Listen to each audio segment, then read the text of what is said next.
Back into the program, we got live in studio State Representative Dan Sullivan is with us. Dan, welcome back, sir. Thank you, Paul. Glad to be here. We had a really enjoyed the interview last week and went home and just got an email. I have an alert, a Google alert that pops up.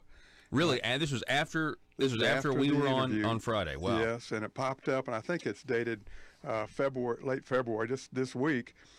The new GAO Government Accounting Office report came out. And let me read you a few of these headlines on the reports.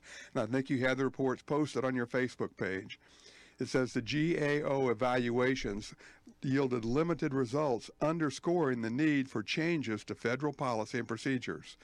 Another quote from them, the watchdog agency looked at demonstrations in Arizona, Arkansas, and Massachusetts and found sufficient limitations in each, from the lack of information on quality measures to failure to discuss rationales and and conclusions. And finally, a review of Arkansas's evaluation of a demonstration using Arkansas Medicaid funds to purchase private insurance for a select group of Medicaid beneficiaries also came up short, failing to address the hypothesis that doing so would improve community coverage.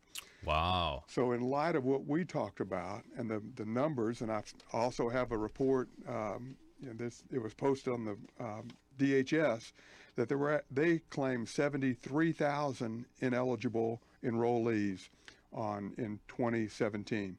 73,000 people. Wow, so that's a little different from the math we did on Friday. Yeah, but we'll take the lower, just to concede that. That's 73,000 times 578 approximately. Yeah. Per month. That's the monthly cost. Yeah, that's million.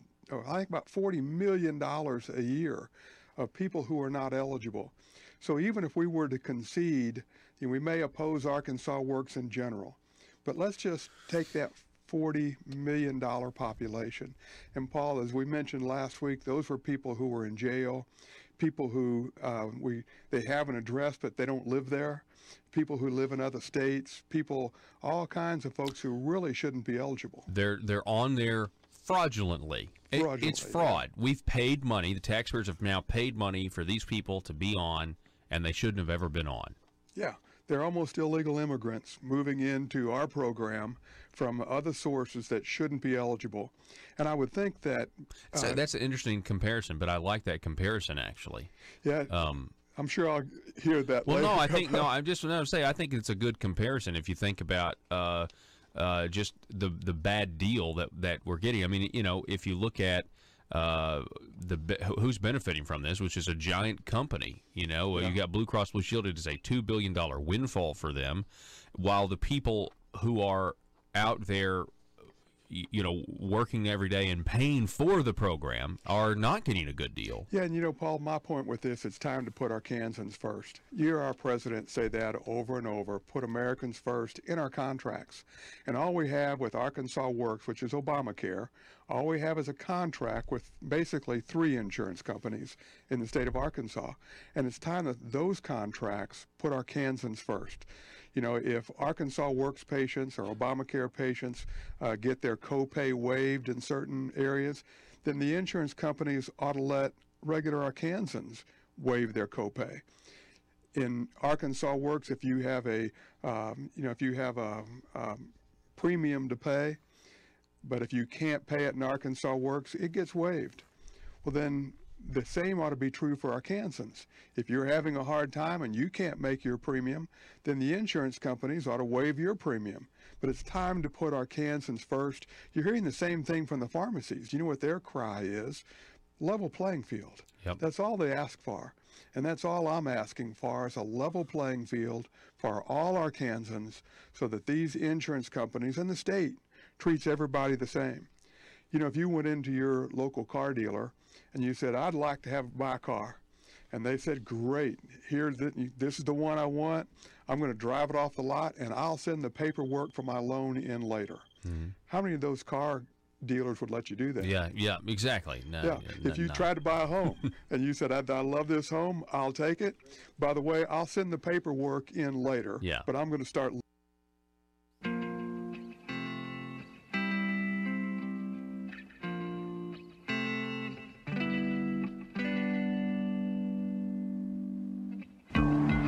I think it's time we ask ourselves if we still know the freedoms that were intended for us by the Founding Fathers. They seem to be in full-scale retreat from spending cuts and are talking about raising people's taxes again. And I have only one thing to say to the tax increasers.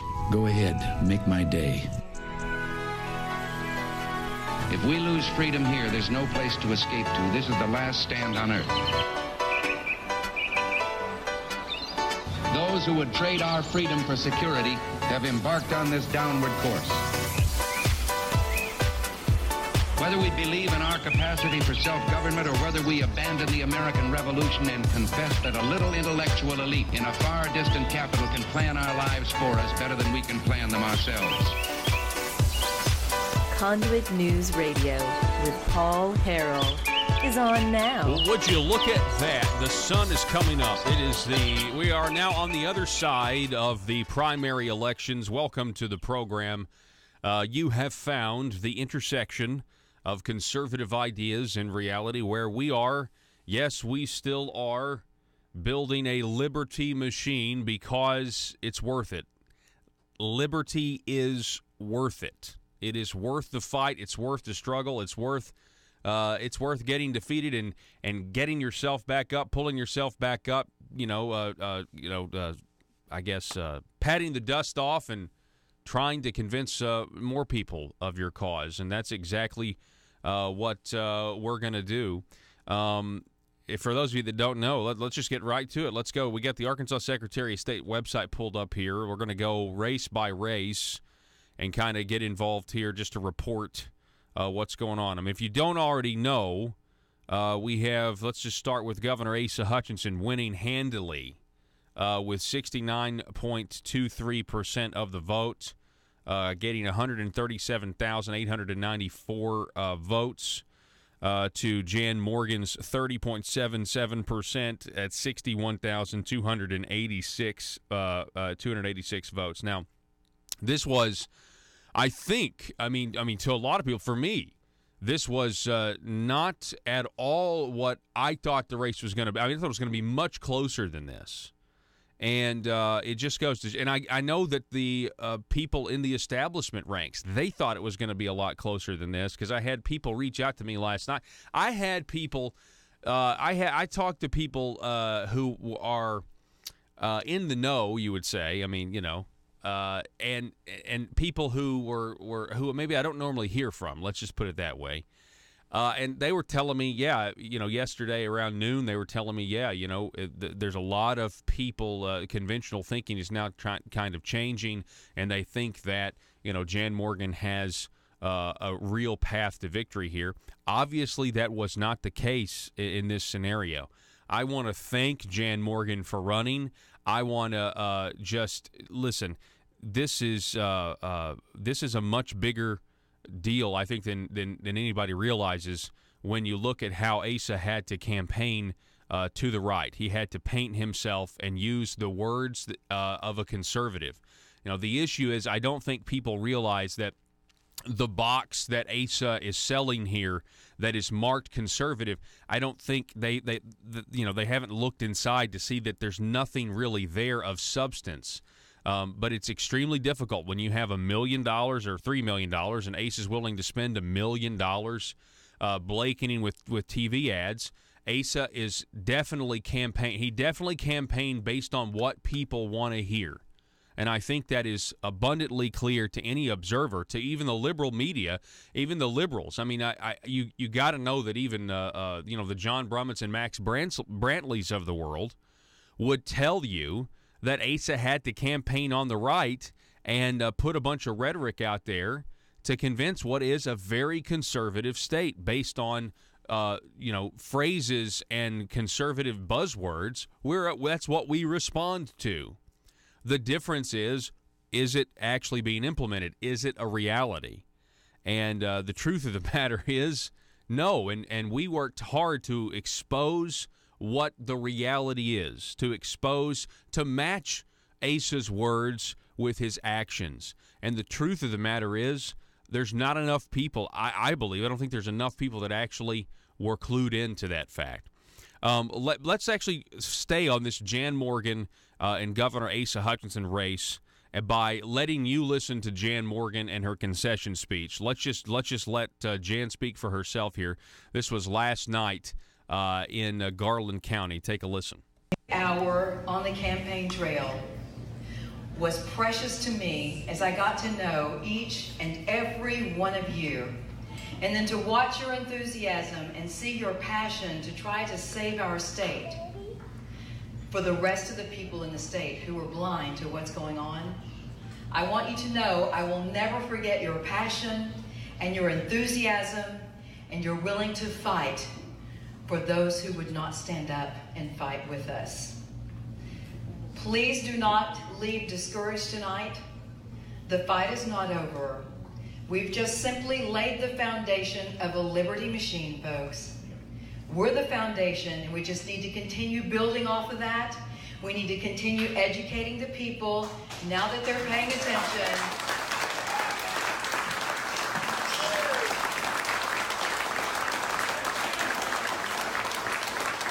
And we need to be that constant thorn in the side of a misrepresenting government. And I'm asking you to stay in that fight with me. You will see me on social media. I will continue as a citizen activist doing what I can from that position. And you know as well as I do that I know how to stir things up at that same time.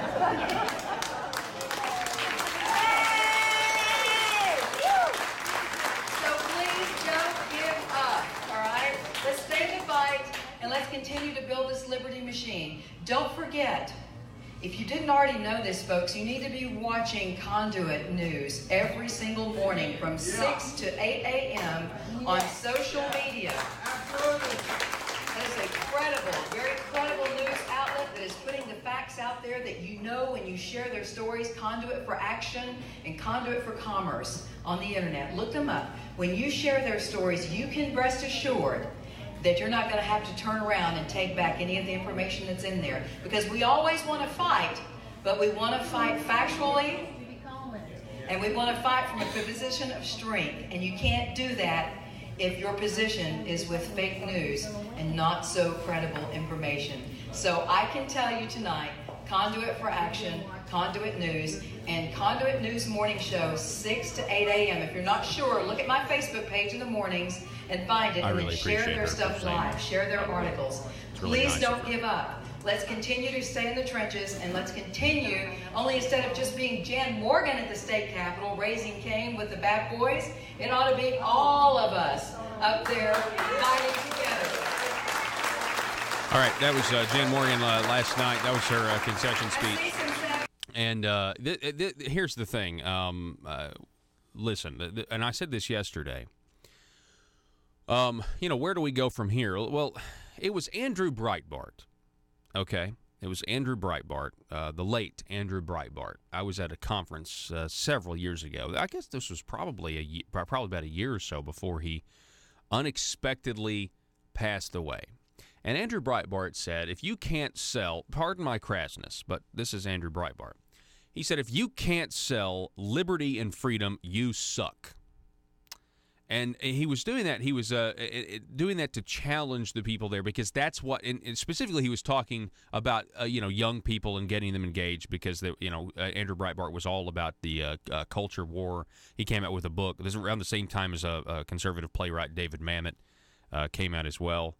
Just based on he was really big into the culture war. But that always stuck with me, because what we're selling here is the freedom of the freedom to be.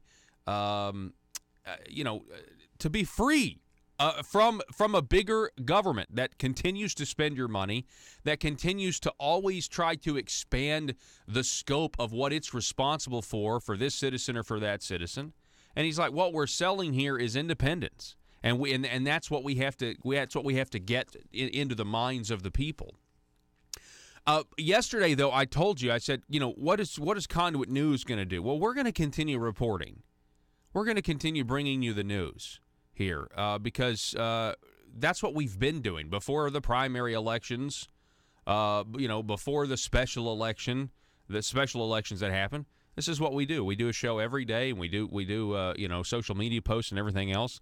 we're going to continue to report about Arkansas corruption. Because here's the thing, folks. There's going to be more and more stories coming out about Arkansas corruption. The fact of the matter is, the mainstream media has reported in a limited fashion on the state of Arkansas and, the corrupt nature of, but not nearly as much as they should. There should be alarm bells in the mainstream media should have alarm bells going off constantly about how bad this is down there, and alerting the people to it. They should be speaking truth to power, which is what Conduit News will continue to do. Speak truth to power. We're going to expose Arkansas corruption, and we're going to be a shelter for people who want an honest government. You may not agree with my limited government philosophies, but I think we could all agree that what we need is an honest government. Now, moving back through these races, let's go down to, let's see, the Secretary of State's office. You have John Thurston winning this with 51% of the vote to State Representative Trevor Downs' 48%. So John Thurston advances. And you have this one, which is a shocker. You have State Representative Bob Ballinger winning against Senator Brian King in District 5. 52% of the vote to Brian King's 47%. 8,062 people voted. So the people of District 5 decided to go with Bob Ballinger, who, in the shadow of all of the General Improvement Fund debacle and mess, decided to elect Bob Ballinger, who sent taxpayer money to a college that is one of his clients, and he did business for them, with that taxpayer money. I can't wrap my head around that one, but it is what it is. That's what the people have decided. You have the Senate special election, or the District 8 primary. I guess it wasn't a special election; it was a primary, where it looks like, I guess, that'll go to a runoff. Denny Altis losing with only 25% of the vote, but Frank Glidewell coming out on top with 39.84% to Representative Matthew Pitch's 34.56%. So I believe that will go to a runoff election in the future. Here I think is a positive thing from this, from a limited government standpoint. You have Senator David Sanders, who decided not to run for re-election in Senate District 15. And so it was an open seat where Mark Johnson and Dean Elliott were competing. Mark Johnson winning handily, 68% of the vote to Dean Elliott's 31%, with 6,272 people voting total in Senate District 15. Then you have Senate District 19, which is Senator Linda Collins Smith versus James Sturch. James Sturch winning this election, 52% of the vote to Linda Collins Smith's 47%. There were 10,025 people who voted. So what we have here with Senate District 5 and Senate District 19, we have Asa Hutchinson's candidates winning. Asa Hutchinson's candidates winning. And what Asa Hutchinson has done is he has defeated the two senators who tried to run real substantive ethics reform last year that would have prevented attorneys from running their clients' bills and making extra money, and would have forced politicians to disclose them doing business on the side with Medicaid entities. Those two people have lost because Asa Hutchinson found them primary opponents. Let's see here. What time is that? Moving down, let's keep going here. Let's see here. We have Mickey Gates. Let's stop there for a second. Mickey Gates. I was glad to see Mickey Gates winning in a Republican primary. I thought that was good. He won handily, 63% to 36%. Laurie Rushing winning 64 to 35% in her primary against Ernie Hines. Is it Hines or Hines? We've got some Democrat primaries going on that I don't care anything about. And let's see, keep going. Then we have State Representative Dan Sullivan winning State Representative Dan Sullivan winning with 53% of the vote to Cole Peck's 46% of the vote. A total of 2,691 people voting in that race. Congratulations to State Representative Dan Sullivan. He ran a very good, very positive campaign based on the issues, the facts, and his voting record. This was a serious blow, even though I know it's not as big as a Senate district. It's just a House district. But this was a serious blow to the healthcare interests that decided to fund and challenge State Representative Dan Sullivan because he tried to, essentially pass bills to expand scope of practice. He tried to pass bills that would save Medicaid dollars and do things like that. And because of that, that's why he was fielded opponent. Not to mention his Arkansas Works. Not to mention he was against tort reform, the bad tort reform bill, which, by the way, that's going to be the next big issue here between now and November is tort reform, assuming that there's not any giant corruption stories that break between now and then. I just have this feeling that we're going to be talking about Arkansas corruption for a very long time, so stick with us. We're going to let you know about it. But congratulations to State Representative Dan Sullivan. Okay, moving on down. Stephen Meeks not eking out a victory. Stephen Meeks winning. I say eking out a victory because there were some people who really eked out a victory, and I want to focus right now on State Representative District 90. That's Representative Janet De La Rosa running against Kendon Underwood. Now, Representative Janet De La Rosa recently made news because the Arkansas Times reported that she essentially thinks that John Woods was innocent, which is just after he's been found guilty of 15 to 17 counts. She blames the federal government. Janet De La Rosa, as long as this is final, and I'm assuming that would there be a recount? She wins by 3 votes. Janet De La Rosa wins a Republican primary by 3 votes, 50.07% to 49.93%. That's 1,068 to 1,065. What a very slim victory there for Janet De La Rosa. And then it is apparent that we have the net right there. You have in Senate District 91, Representative Dan Douglas. Representative Dan Douglas with 50.32% of the vote to Scott Richardson, the conservative reformer here who actually believes in the Republican Party platform of lower taxes and not higher taxes. 49.68%. That is a difference. What is that? 12-vote difference. So you would imagine there's I don't know. Is there going to be a recount there? I'm not sure. I am told. Just got a text message that they are recounting the Janet De La Rosa Kendon Underwood race. So I'm told that's a thing. Then you got Jim Dotson winning handily, 54 to 45%, and his Republican primary for District 93. We're going to take a break. Listen to me, folks. Liberty is worth it, okay? And we're going to keep going. And I appreciate you guys listening to this program. Don't go anywhere. We got more news to get to. We got a big story about an arrest we're going to cover coming up here at 6:33 concerning your Second Amendment rights that you're going to want to know about. Don't go anywhere. Back in a minute.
In a world full of constituents with social media accounts, bloggers just looking to increase their page views, and a talk radio host who generally is just the worst, how are Little Rock's elite supposed to conduct business with such a lack of privacy? Introducing the 1835 Club, older and more refined than other clubs that claim discretion. The 1835 Club is for seasoned political veterans that want to conduct the highest form of aristocratic business with the public's money. Are you a schemer? Do you someday want a guaranteed flow of taxpayer money to support your business? Is it your dream to see the .gov domain at the end of your business website? Don't listen to the imitators. The 1835 Club is the place where corrupt politicians and businessmen hatch their next crony schemes. At the 1835 Club, we make lobbying safe and legal. Ethics. Why, of course. All business is done in an ethical manner. Just look for the sign above the door that reads, loophole. Are you tired of the Capitol Police restricting your access to the roof after a perfectly good night of drinking? The 1835 Club has libations and a perfectly good roof. Other crony clubs that promise discretion try to lure you in by advertising bars made out of aeroplanes. Well, at the 1835 Club, instead of an airplane fuselage, we've got a space shuttle. No, not a bar. We've got an actual space shuttle that makes a daily run to the moon so members of the 1835 Club can have some real privacy away from the bloggers and taxpayers. Are you an Arkansas aristocrat? Do you want to be? It's the 1835 Club, and we work tirelessly to make sure the good old boy system remains alive and well. Join today. Disclaimer. The 1835 Club reserves the right to deny membership to anyone who has principles. Any talk of the Declaration of Independence or the Constitution must be done in jest or, at the very least, with a condescending tone. And finally, the 1835 Club will be given a 25% commission of any agreements made between politicians and the business community. PHP Parody.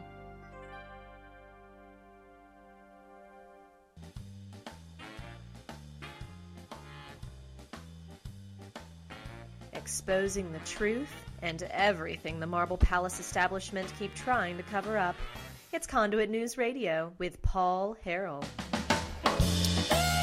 Republican pioneer Gene McVeigh on our Facebook page writing that we can never quit, that Abraham Lincoln was born into poverty. Lincoln was faced with defeat throughout his life. He lost 8 elections, twice failed in business, and suffered a nervous breakdown before he became president and saved the Union. But it's interesting. Where does Arkansas go from here? Well, there's going to be more corruption coming out, and if we don't reform it, it's just going to keep getting worse. Where do we go as far as policy goes? Well, let me say this, and I'll explore this a little bit further. But I do feel like we're going to have more taxes. I feel like there's going to be a tax shifting philosophy. I think we're going to be stuck with our state income tax and for a very long time.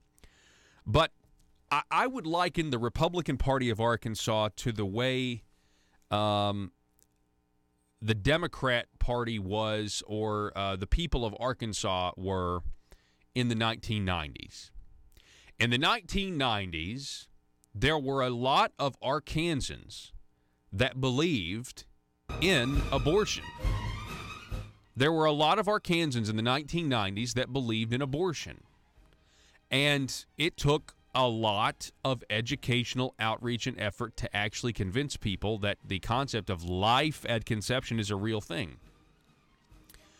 I believe the people of Arkansas, and our politicians as well, are that way with fiscal and economic freedom issues.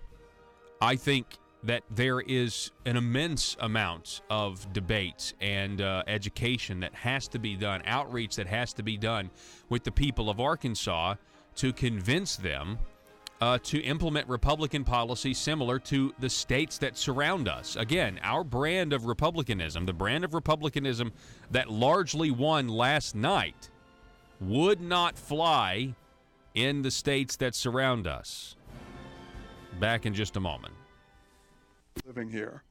And I'm sure your realtor would go, sure, I'll get the paperwork. I may come back in 2 or 3 months and you have to leave, but I'm going to let you live there now. That's what's going on with Arkansas Works with these people who are enrolling fraudulently. So we talked about on Friday, okay, so they removed these people and they're celebrating it, but if you actually look at how long they were on the program, they were on it fraudulently, they cost the state a lot of money, and we have done nothing to shut the door to where they can't come back in. Exactly, and that's what the GAO report says, that the data is limited, and if people want to go look that up, it's really, Arkansas is really pointed at specifically in this, that the data is limited, the data is inaccurate, and our ability to capture those people is, and our DHS, call? We'll give them a lot of credit, great job in getting in there. The previous administration created this. Now this administration has gone in and cleaned those rolls up. So one has to determine what error rate are you comfortable with in your business. I know you've got a lot of business people out there, then all kinds of small businesses. I wonder what error rate they're comfortable with for people walking out of the door with their product for a promise to pay later. Mm-hmm. Yeah, I think the error rate would be 0. Try going into your local physician and asking your physician if your local doctor will see you, and you'll give them your insurance card when you leave. Mm-hmm. Yeah, that's exactly right. Won't happen. So, Joe, sorry about that. If we were to essentially get insurance in another way other than Arkansas Works, they're going to scrutinize us before we actually have coverage. Right. That's not what's happening with, or if they paid for something that when we didn't qualify, we'd have to repay that benefit. Yes. Right. And so that's a huge issue here is these 70,000 people that we paid for that were on there illegally. We're not, Blue Cross Blue Shield's not giving any money back to the state of Arkansas on that. Maybe they could voluntarily do that. Maybe we could go to them and say, look, guys, these were on fraudulently. Many of them probably had no claims. I mean, they had the wrong address. They're from other states. A lot of different things there. Many of them probably had no claims. Maybe we can just get them, the insurance companies, to voluntarily rebate to the citizens of Arkansas.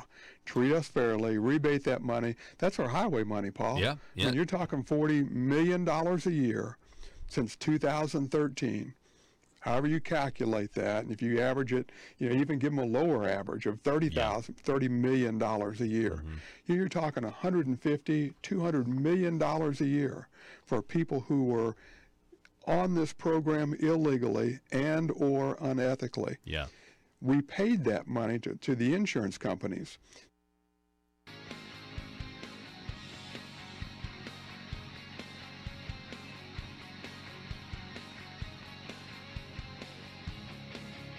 The intersection of conservative ideas and reality. Conduit News Radio with Paul Harrell.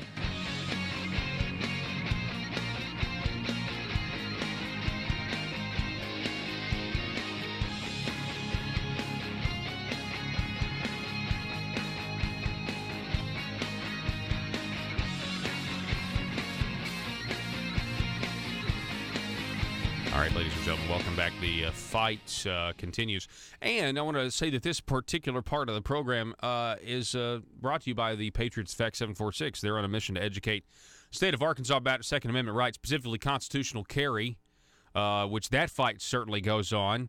Specifically the fact that Act 746 gives you the right to exercise your Second Amendment rights and constitutional carry. I mean, open or concealed without a permit, and that's what they're trying to do. And look them up on Facebook. It's facebook.com, and then just search for Patriots of Act 746 and ask to become a member of their giant group. Hey, and welcome. For this segment, we want to talk to, once again, we've got Whit Hyman on the line. He is an Arkansas attorney. Whit, welcome to the program, sir. Hey, thanks for having me. So, the reason I want to have you on, and I just would like for you to pretend that the audience knows absolutely nothing about what happened, but there was recently an arrest of someone, for illegally carrying a weapon, and I want to know all about it. Okay. Earlier this week, I got a phone call, and I was notified again that somebody got arrested for carrying a weapon over in Greenbrier, and so I did a Freedom of Information Act request for this this arrest. And let me just read it to you, okay? This is the police report. This is the police officer's version of what happened. Okay. I conducted a traffic stop, at the Cash Saver parking lot and for expired tags. While approaching the vehicle, I observed a male driver moving about the driver's seat more than normal. As I get to the rear bumper area of the vehicle, I heard the slide of a hand cycle as if a live round was being loaded into a weapon. I then made contact with the driver and could see that he was putting the gun on the dash. I advised the driver who I was, who I worked for, and why I made the stop. When asked about the gun, he stated he was unloading it as I approached the vehicle. I advised him that wasn't a good idea to be working the action of a gun as an officer approached his vehicle. He had several excuses, and I had asked him to step out of the vehicle and located an in-the-waistband holster for the gun, and he stated that he was carrying it in his waistband concealed. He did not have a concealed carry permit at this time. He was cited for expired tags and carrying a weapon. The handgun was confiscated until his court date. Nothing further to report. Now, it's odd to me is that how someone, okay, so let me tell you now, in order to be found guilty of carrying a weapon in Arkansas, they've even updated the official jury instructions on this as a response to these changes. In order to be found guilty, you have to be carrying a weapon on or about your person with the intent to use it, unlawfully against another person. So I'm not sure how having an unloaded firearm, it gives somebody the idea that they're carrying a weapon with the intent to use it unlawfully. Now I understand, based on that police report, that's a very, very stupid thing for someone to do. You don't want to be pulling a gun out during a traffic stop. And if I were that police officer, I probably would have pulled my gun out, and pointed at this guy until I figured out what was going on. Of course. Yeah, but once you realize that the gun is on the dash and unloaded, I just don't see, I just don't see how he ends up pulling the charge. How old is the person who was stopped? How old is this guy? Late 20s, probably. Okay. What I guess what I think is, he was trying to show that the officer was, or show that he was not a threat to the officer, and that clearly was his intention. I think in a lot of ways, what this is a result of law enforcement, in a way, refusing to get on board with what the laws are and educating the populace. This guy should not have been afraid that he was carrying a weapon. He shouldn't have been afraid because he was within his right to do so, right? Yeah, if that police report is to be believed, I just don't see how he meets the elements of the crime. Yeah. This is most of my job, Paul, is people get charged with crimes that they haven't technically committed, in my opinion. So but unfortunately, most of the time, it's not for something as obvious as carrying a weapon. Most of the time, they were pulled over for some vague traffic law that I'm able to say, no, that's not the law. You don't have to have 3 rearview mirrors. You only have to have 2, and it doesn't matter which 2 that you have, so therefore the stop's illegal, and therefore all the bad stuff that you found in this guy's car you can't use against him. Right. That happens, a couple times a month. A police officer does something that is, vaguely, not allowed. But hardly ever do I do I get a case where they didn't commit some crime, even once they were, illegally searched. So, but this is not uncommon. I mean, I did a Freedom of Information Act request to Fort Smith last year, and I read about 100 carrying a weapon arrests, from 2013 on, and I found at least 7, so where they had not committed, any crime. And then I found a disturbingly high number of carrying a weapon charges, when in actuality the person was guilty of carrying a prohibited weapon, which is a completely different statute. Mm-hmm. But they ended up cited and pled guilty to the wrong one. And I think a lot of this has to do with just there are some law enforcement people out there who are saying that things are against the law when they're really not. Yeah. And so where does this go from here, Whit? We're talking with Whit Hyman. He's an attorney here. I mean, this could be a test case if you have a prosecutor that wants to pursue. But again, most of these prosecutors, they end up throwing these 746 cases out because they can't get a conviction with, they can't prove the intent to, harm somebody with it.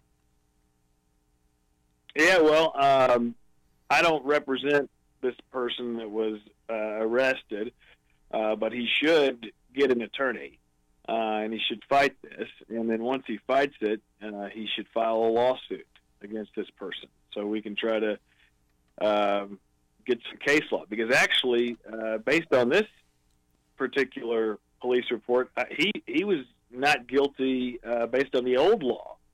And there have been some successful lawsuits against police officers for violating the old carrying a weapon statute. Because there's I've read in this past week, I read about 4 cases, on the old carrying a weapon statute, and he clearly was on a journey based on that, and that was actually based on a conversation someone else had with the police officer that they recorded.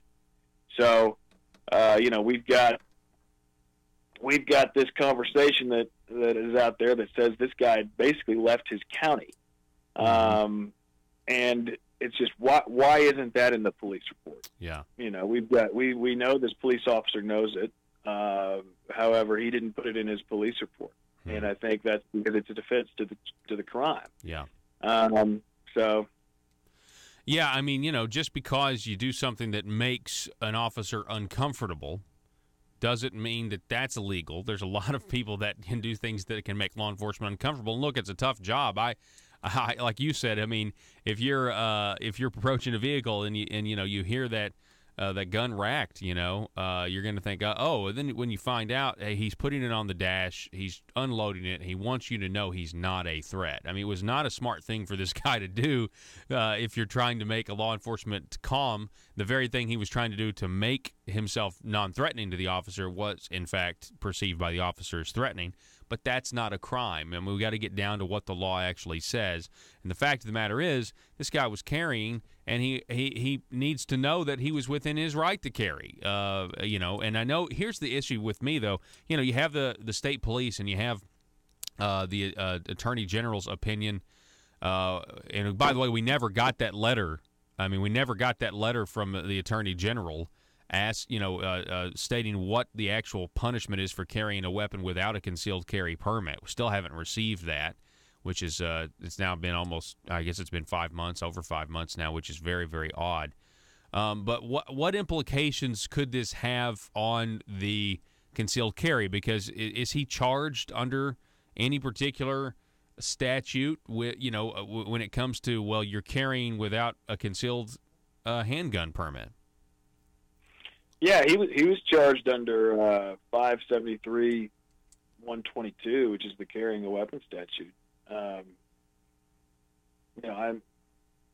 don't know why. I mean, but this kind of thing happens often across the state. But you'd think that by now they would know.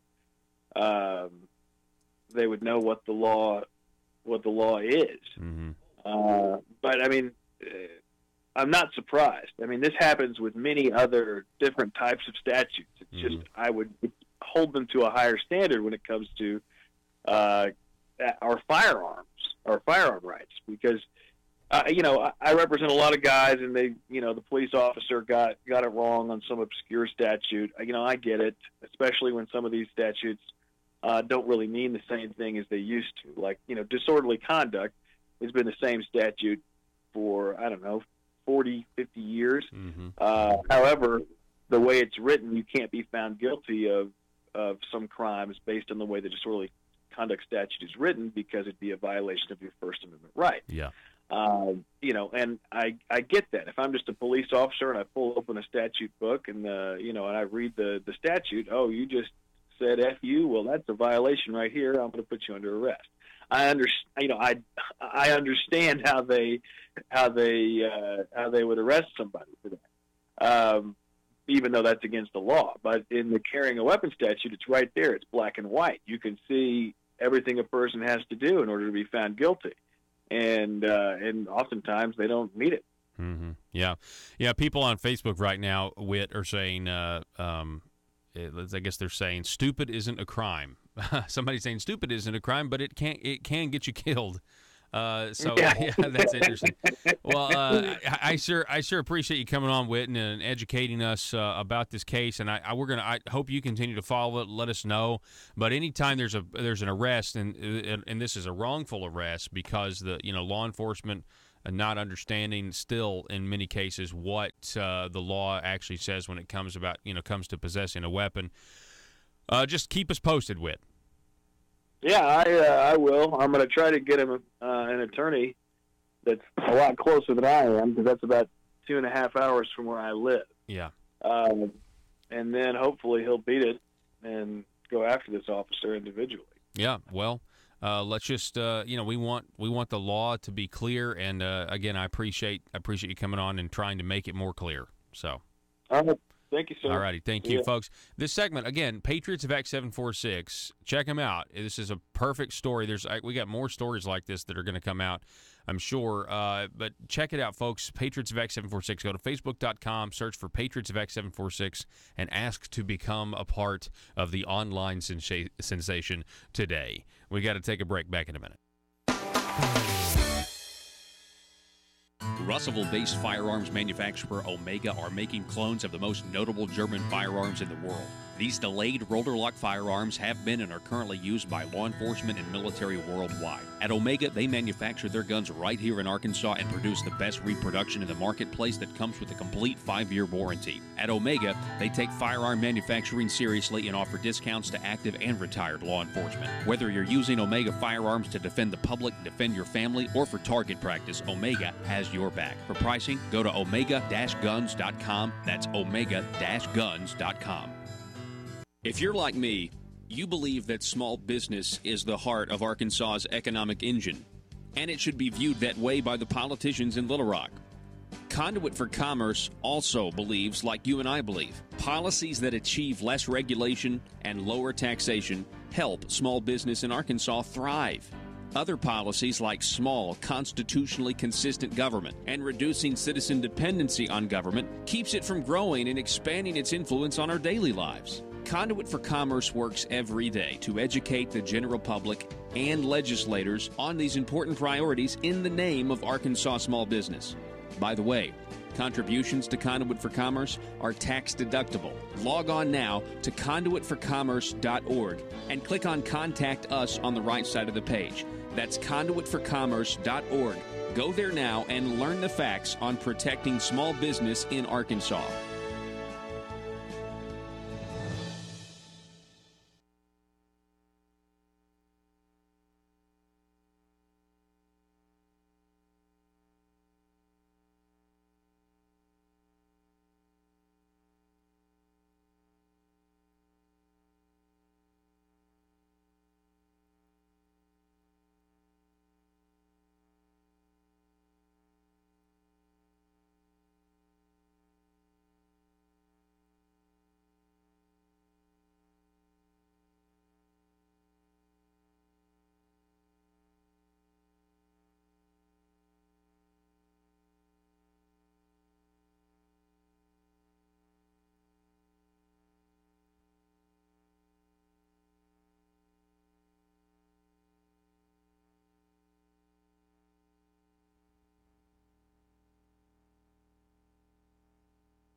It's a PHP parody.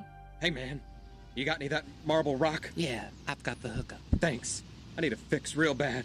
I'm itching to grow some government. How much you need? I'm gonna need a taxpayer's dime bag. No problem, sir. 1 taxpayer dime of marble rock. Enjoy. Thanks, man. They don't call it Little Rock for nothing. Am I right? Did you know your state representative or state senator may be addicted to growing government? The drug is called marble rock, and too much of it will cause marble fever. Watch for the warning signs. Does your legislator suddenly display a lack of humility when faced with basic questions? Does he or she suddenly develop hubris and pride that was not present during the campaign for office? These are signs they might be smoking the terrible drug, marble rock. The solution? Detox. Vote for detox. Vote to send them home for their own good. Warning! Some politicians once voted out of office will not go home and stay in Little Rock to get their fix by lobbying, also known as the Burris Syndrome. PHP parody.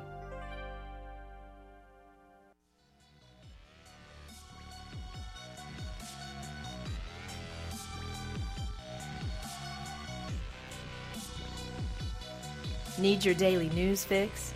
Don't forget to tune in to Conduit News Radio with Paul Harrell. All right, ladies and gentlemen, we're coming off the primary election. Things are going to get really geared up here over the next couple of months. I have this about turnout. A lot of people are wondering, turnout was very, very, very low. Gene McVeigh on Facebook writing, "This is the sad story in Arkansas. Voting has never been easier, and yet only about 18% of registered voters cast ballots. Hillary Clinton received about 70,000 more votes during the 2016 election than were cast for all Republican and Democrat candidates for governor combined during the primary. Donald Trump received 684,872 votes during the 2016 election. What happened to all those voters? The Arkansas voters who stayed home allowed Arkansas to become about as blue as it can get. Seriously, the equivalent of the population of Fort Smith essentially elected the next governor of Arkansas. The few voters who made it to the polls also voted to raise taxes on themselves in many cases. Are freedom and democracy dead in my state?" 18% voter turnout there. It's a lot of people are upset about that. Folks, we went over the elections at 6 o'clock. And so you can certainly get the first hour if you're just joining us and you didn't wake up early enough. It's it's a very interesting slate of things across the board, really. Obviously, the biggest shocker, though, is, Asa Hutchinson winning by the margin that he did, with Jan Morgan getting, 30% of the vote, and Asa, what would have said 69%? Hang on, let me scroll back up because I can't seem to remember exactly. 69.23% of the vote to Jan's 30.77.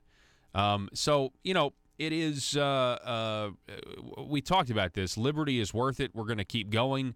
We're going to keep exposing corruption in Arkansas. We're going to continue to be a shelter for those who want honest government. And we're going to, folks, I appreciate every single one of you. And I really appreciate Jan Morgan for running. Jan Morgan running got Asa to torpedo his grocery tax idea. Now, will it be resurrected now? I don't know. I mean, we're going to have to wait and see. But the fiscal situation here in Arkansas is still the same as it was before we knew what the results were. And they need money. And they got to find a way to get more money from us by telling us it's something conservative. Again, Asa Hutchinson ran a campaign based on conservative words. He ran a primary campaign in his ads based on conservative words. And he spent $1 million of his money. And people came out and they voted for him based on what he was selling, which was conservative words. Is there substance behind those? I think his record says, and we talked about it a lot, his record says no, there is no substance behind those. There wasn't the first time. Will there be the second time? I doubt it. I think you've got things, I think it's going to be a very interesting next 4 years, assuming he wins in November. I think the plant board's going to be consolidated. I think you're going to continue to see different associations, professional associations who recommend board members not be recognized, because I think What does it say? They say, well, yeah, we accept donations. I think you're going to continue to see that. And it's going to get, the governor. Here's the thing. The governor's office is actually not as powerful legislatively as other states. We can override the governor with a simple majority, but I don't believe that the Republicans have any stomach for that at this point. If you override the governor, you get a primary opponent. We have Brian King and Senator Linda Collins-Smith losing last night to Asa Hutchinson-supported candidates. Brian King and Linda Collins-Smith were the only people that were interested in actual ethics reform and trying to expose the system of corruption at the Marble Palace, and Asa had them taken out. Asa took them down with his backed candidates. And so the state of Arkansas politics, this is not good. I mean, the state of Arkansas is it is a state where the good old boy system and the swamp is alive and well. And again, if you want to know where Arkansas is right now, you have to understand where Arkansas was in the 1990s. In the 1990s, a lot of Arkansans, a lot of church-going Arkansans, thought abortion was perfectly fine and a perfectly acceptable thing. And there was an education effort done, and it took a very long time. I believe that is where Arkansas is right now with fiscal issues, with government philosophy. And it is taking a very long time. It's not a quick change. Asa Hutchinson continues to be a transition governor as Arkansas goes from a blue state to a purple state, but a bunch of people with red T-shirts on instead of blue T-shirts on, with really purple T-shirts underneath their red T-shirts is what I think. So that's the status right now. That's the state of Arkansas politics. And again, I want you to keep listening to Conduit News. We're going to keep giving you updates about what the task force does on your taxes. We're going to keep giving you updates about this very controversial tort reform bill that was paid for and crafted just for the nursing home. I want you to imagine, do you understand how incredible it is that they passed a tort reform bill for nursing homes and put it on the ballot for you to vote on after a nursing home owner is accused and a judge admitted to taking a $10,000 bribe to lower a judgment against a nursing home? You understand how ridiculous that is? You understand how they are so blatant with their corruption when you have a nursing home lobbyist that gives Jake Files $80,000 and yet they still pass what's a so-called tort reform amendment that is written and crafted just for the nursing home lobby? I mean, these people operate in the darkness, and they count on the people not knowing the truth. And when the truth is out there, when Conduit News is speaking the truth, what do? Well, they'll just adopt the words. They'll adopt conservative-sounding language, and they're really selling people an empty shell. It's an empty box. It's an empty present with the word conservative or Second Amendment or lower taxes on the box. But when you open that box up, there's nothing there. In some cases, it's the opposite of what the box says. Smaller government. Open the box. Oh, we got bigger government. Well, I call it smaller government, so you should like it. Yeah, I like that phrase. I like that. I like those two words, smaller government. But I don't like big government. It's big government in this box. This is what we're fighting. We're going to continue because liberty is worth it. One more hour coming your way next.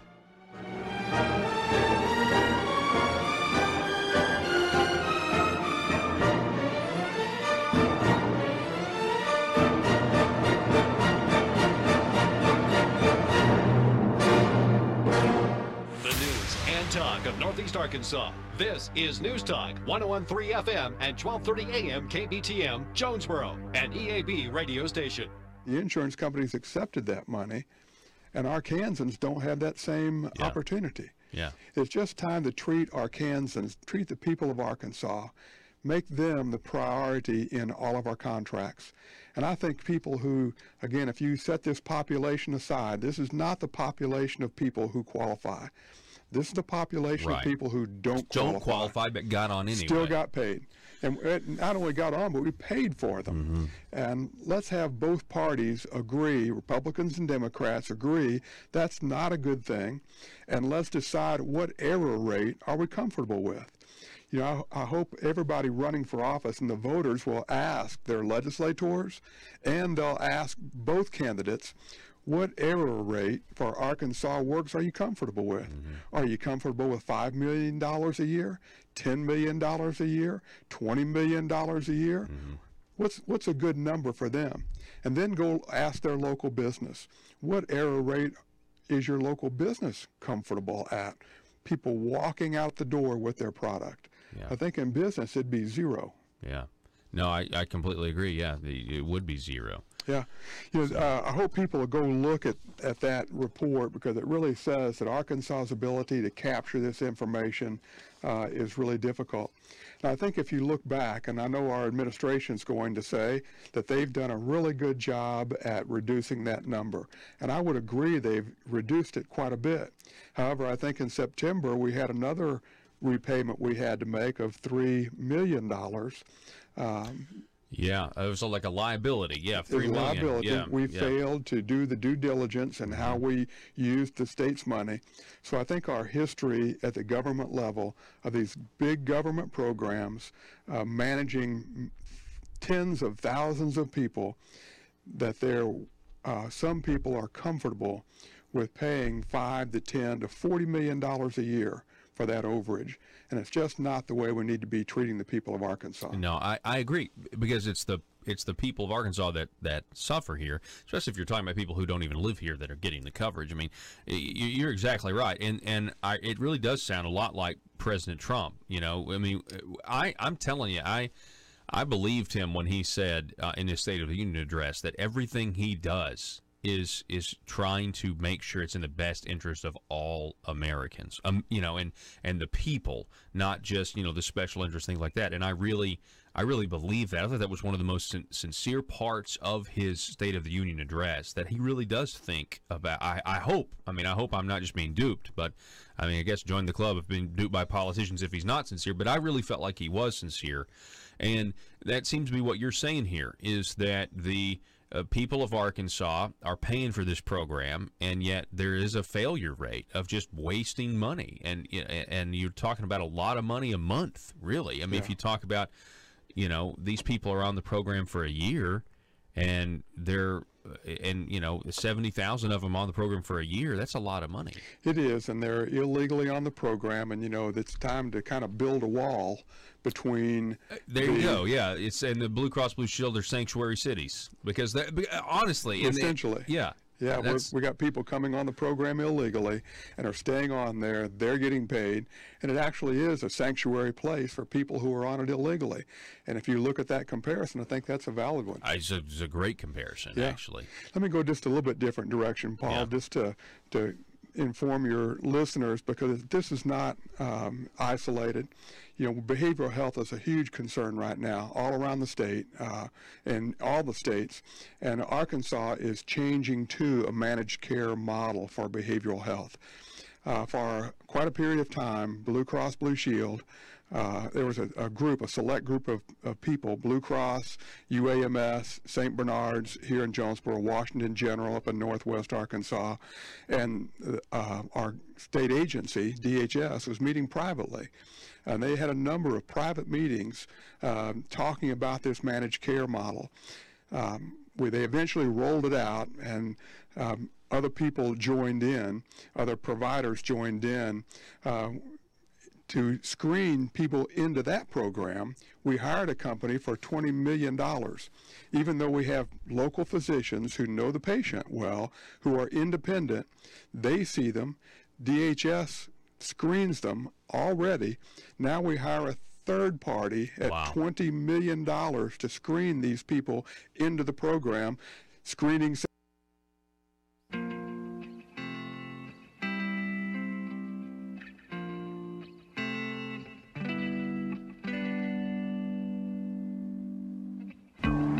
I think it's time we ask ourselves if we still know the freedoms that were intended for us by the Founding Fathers. They seem to be in full-scale retreat from spending cuts and are talking about raising people's taxes again. And I have only one thing to say to the tax increasers. Go ahead, make my day. If we lose freedom here, there's no place to escape to. This is the last stand on earth. Those who would trade our freedom for security have embarked on this downward course. Whether we believe in our capacity for self-government or whether we abandon the American Revolution and confess that a little intellectual elite in a far distant capital can plan our lives for us better than we can plan them ourselves.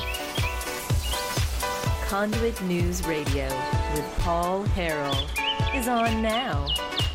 All right, welcome.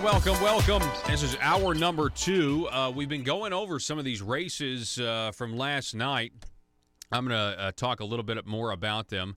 Obviously, the biggest one we were focused on, a lot of them we were focused on highlighting throughout the primary election. And I got to tell you guys, I appreciate, I'm getting so many texts. I had some texts from people last night who were, watching the primaries and not really happy with the results. And they specifically texted me and were just so encouraging. And I so appreciate all of you guys out there.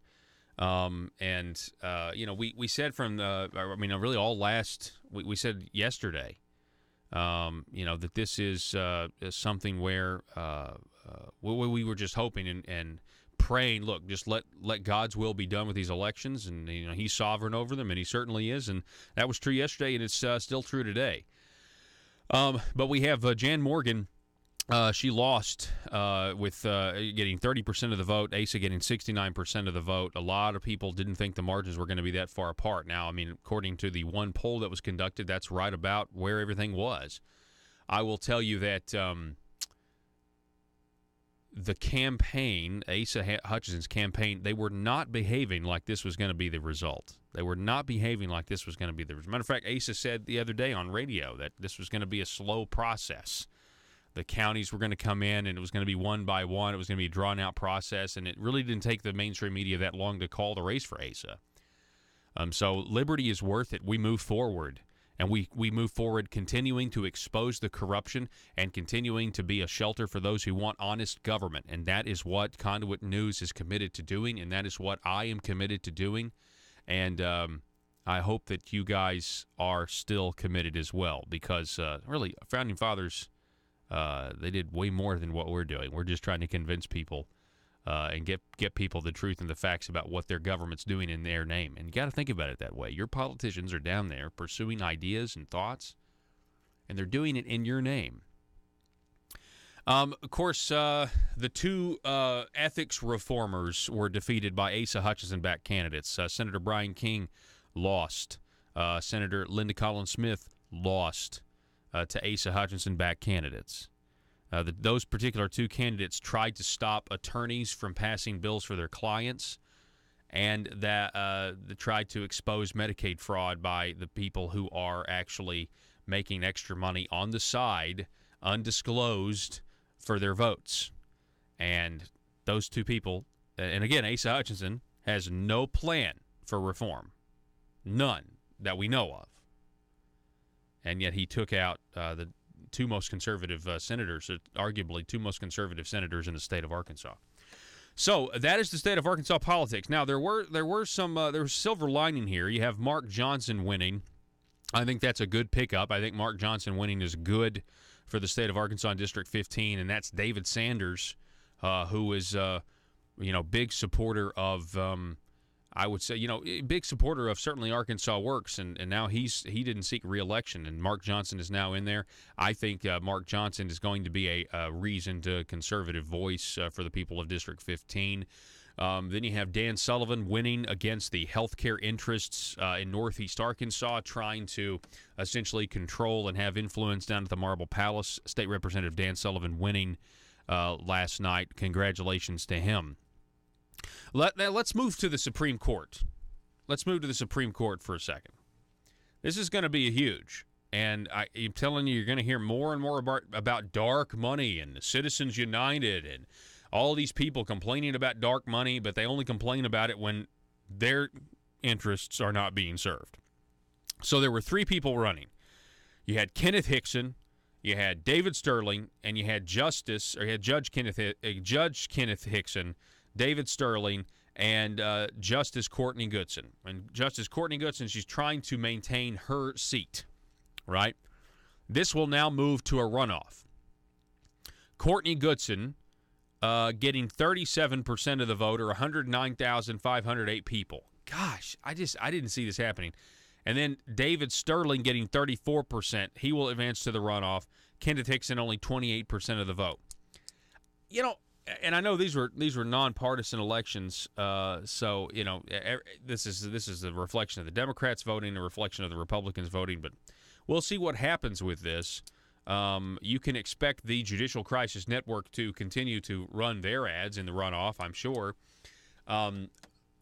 We've got to dive into this appearance of judicial corruption, not necessarily with the attacks on Courtney Goodson, you know, although we can get into those. I mean, essentially the same things. They're talking about $50,000 vacations and trial lawyers, that sort of thing.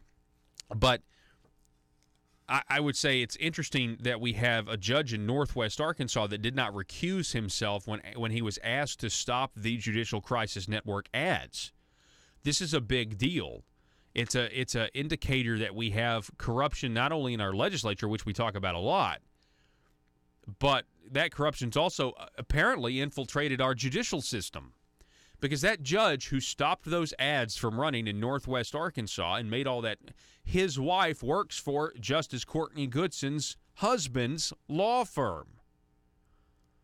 That should have been an immediate, nope, sorry, moving on. We're gonna, but yet he issued the order saying that these TV stations in Northwest Arkansas have to stop running these ads. Now, I mean, without even getting into the merits of whether or not it was slander or whether or not they were untrue or whatever. By the way, Courtney Goodson said, what did she say about it? It was something about freedom of speech doesn't give you the right to lie or something like that. And I thought, wow, yes, it does. It's freedom of speech, man. It's freedom of speech. I was like, man, I don't know if I want you near a courtroom ever again after she said that. But that's a whole nother debate for another time. But so whether or not you to get into the merits of the lawsuit or whatever, like, can we at least say that this judge should have immediately, not after the fact, but immediately recused, immediately said, oh, and it didn't happen until the newspaper and people started looking in and saying, well, look at his financial disclosure. Look at what his financial statement of financial interest. Look at what it says, and his wife works for Goodson's husband. How did you not? There are certain judicial standards here, and this is a big one. This is an obvious one. This isn't an oversight. This isn't like, no, your spouse works for the husband of the Supreme Court justice that you are, involved with here. This was a huge deal. And we need to look more into this. If the corruption has entered our judicial system. Now, of course, the Democrat Gazette reporting that the race on the Arkansas Supreme Court ended in a runoff Tuesday after none of the three challengers secured a majority of the vote. Let's see here. Earlier this month, Goodson filed 3 lawsuits in the state's largest TV viewing markets to prevent broadcasters from airing ads bought by an out-of-state group and bearing what she said were fictitious claims. Hickson, Sterling both denied having anything to do with the Judicial Crisis Network ad campaign. The Judicial Crisis Network spent more than $935,000 on TV ads attacking Goodson and Hickson, according to the Brennan Center for Justice, another group. The Republican State Leadership Committee spent more than $564,000 on TV ads and mailers supporting Sterling. On Friday, judges considering lawsuits in different jurisdictions issued opposite rulings, one blocking the ads and another allowing them. Quote, today was a huge victory for honest people who are fed up with the lies of dark money is spreading about me. Again, dark money. Dark money. We get to define what it is. But we're okay with other instances of what. I mean, I could define dark money again by just, big Medicaid companies giving money to Governors Association and governor. You see, if you launder it through these entities, I mean, you're okay. I'm okay with that. By the way, do what you want to with your money. Support who you want to with your money. But I'm just saying it's only dark money when they say it's dark money. That's all my point is. Okay? Let's see here. Supreme Court justices are elected 8-year terms. Okay, anyway, we'll see when the next election is going to be, the runoff election between, again, Courtney Goodson and David Sterling. And you can expect more of these ads, I'm sure, from Judicial Crisis Network. And you can expect a lot more debate over dark money in the coming months. Mark Johnson on Facebook, who just won election, Senator Mark Johnson. Well, he's not senator yet, right? But he won the primary. He says, I am overwhelmed with the support of the voters in District 15. I am humbled by this victory with over 68% of the vote. It was not done by me alone. The hard work of my wonderful wife, Catherine, my talented daughters, Allison, Andrea, and my extended family made this possible. My dear friends came through in innumerable ways. This is the greatest honor of my life, and I'm so grateful to you all. Thank you. So that's Senator Mark Johnson. A lot of congratulations going his way. Can we go to this other Facebook post that I found? Listen to this. This is an interesting analysis. Yeah, go ahead and put it up on the screen so I can read it, because I don't have it on my screen. I'm going to have to use the bailout here. Wade on Facebook writes, here's something to ponder upon. In the 2014 Democratic primary, Mike Ross had 129,437 votes. His opponent, had 23,000 for a total of 153,343. Okay, this is in 2014. Hang on. I don't understand why he said his opponent Bryant there. Anyway, last night in the Democratic primary, Henderson with 97% of the precincts. Oh, is he talking about primaries? Sorry. Last night in the Democrat primary, Henderson, who did end up beating his opponent, with 97% of the precincts reporting, had 64,469 votes, while his opponent had 37,028 for a total of 101,497.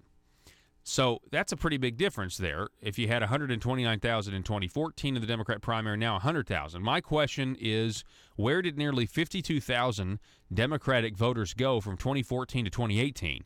Did they just not show up to vote? I doubt that. Or did some of these 52,000 Democratic voters switch over and vote in the Republican primary to ensure an Asa Hutchinson win? Inquiring minds want to know. It says, get this, Jan Morgan is only a little more than 3,000 votes behind the Democratic primary winner. Something is not right about this. I'm not saying Jan would have won. All I'm saying, it would have been much closer race than it was. So some people are and this is, look, we all knew this was a possibility, that you were going to have people who vote Democrat that just cross over to vote in the Republican primary. And this is why, even the threat of it, we don't even know if it happened, but even the threat of it is why we need to have closed primaries in this state like other states do. Why would a party that purports to support specific values, why would they want people who are not members of that party and don't support those specific values to be able to decide who this party's candidate is going to be? That makes absolutely no sense. So, yeah, we definitely need closed primaries. We're going to take a break. The phone number, 870-275-9799. You're listening to Conduit News Radio. Back in just a moment.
In Arkansas, every single hour there is a politician not getting what they want.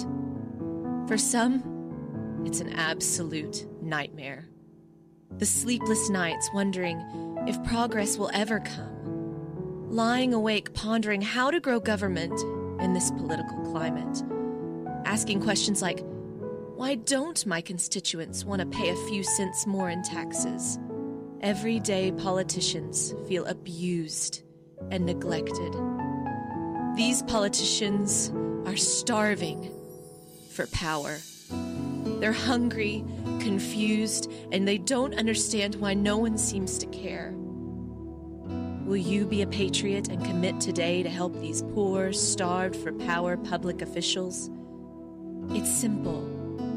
All you have to do is commit to stay silent and never dissent or stand in the way of your politicians' rise to power.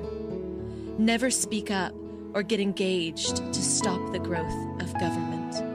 By committing to these simple steps, you will ensure the life of your politician will be filled with contentment and the respect they are desperately seeking, as well as campaign contributions from lobbyists. This message brought to you by Aristocrats Serving Arkansas. PHP Parody.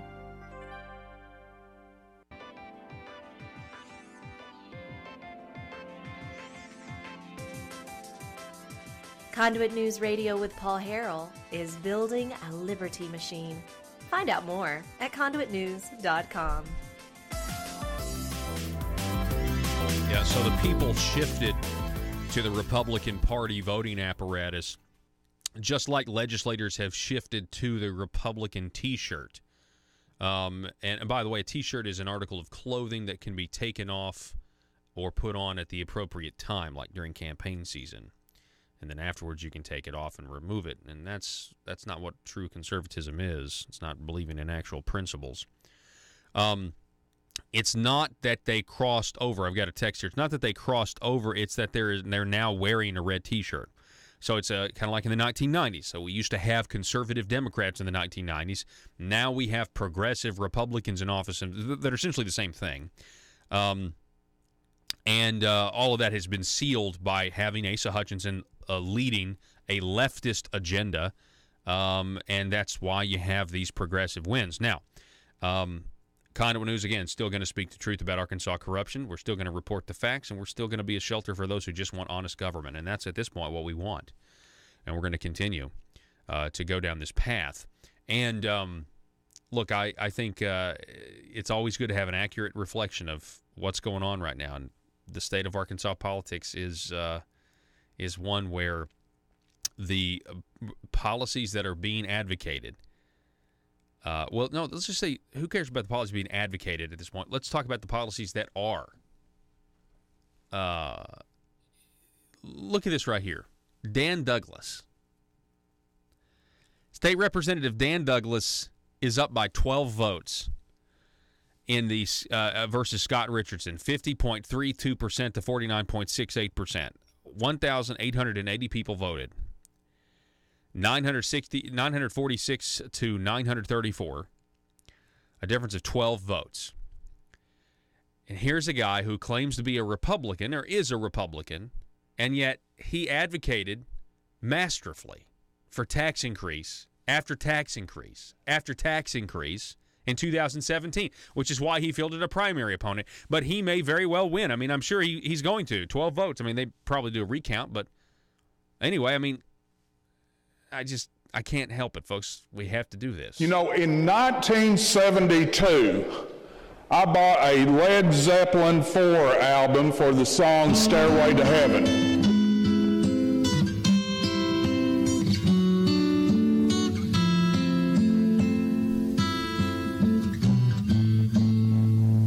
Let me tell you about the internet tax. Let me just explain this to you, okay? I wear Wrangler blue jeans, all right?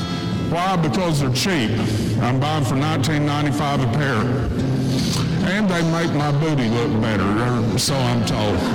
Main Street in Arkansas today is bleeding, and they are bleeding because they are at a disadvantage to the online retailers, and it will tell you how much money you have spent with VictoriaSecret.com or wherever you shop. In 1974, I bought a Doobie Brothers 8-track tape for the song Blackwater on it. Anybody remember that one? It was good.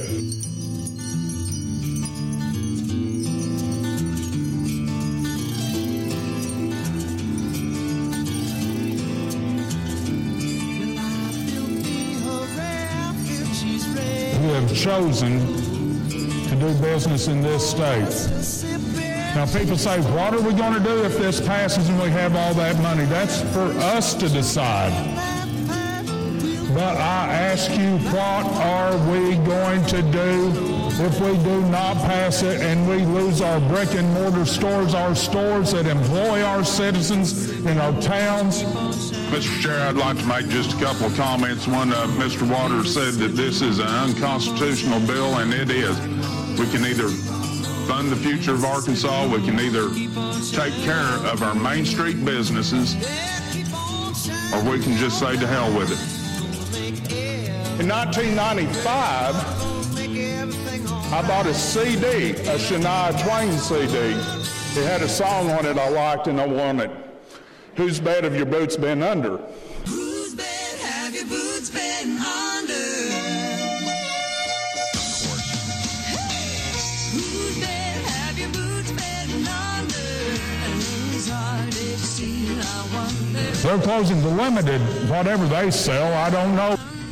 We see what the budget is. Everybody wants, or a lot of people want to cut taxes. Other people want to fund certain projects. We have to have money to do that. If you have special projects, if you want to fund pre-K, you have to vote for this bill. A tax increase. If you want to fund highways, you could vote for this bill. Tax increase. We have to decide how to divvy it up. In total, this could amount to $150 million a year or more. That's my viewpoint on this. I don't consider it a new tax. Unbelievable. Wait for it.